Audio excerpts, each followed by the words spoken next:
চিংড়ি মাছ দিয়ে দু পেঁয়াজি করেছি।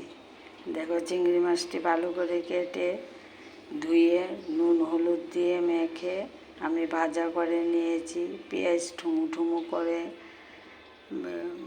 দিয়েছি। টমেটো একটা নিয়েছি।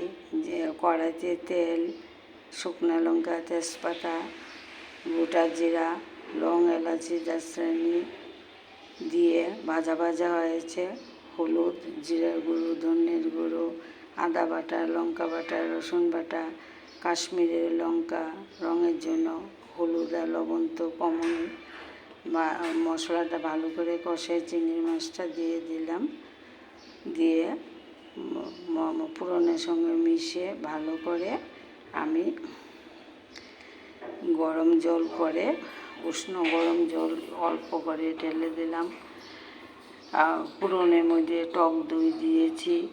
দিয়ে আমি গরম মশলা একবার ফোড়নে দিয়েছি, আবার গরম মশলার গুঁড়ো দিয়ে এক কণা চিনি দিয়েছি। এটা অপশনাল, তোমরা দিতে পারো, নাও দিতে পারো।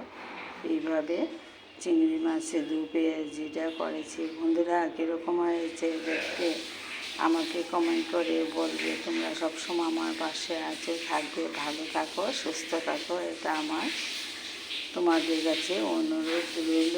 আমাকে পাশে রাখবে।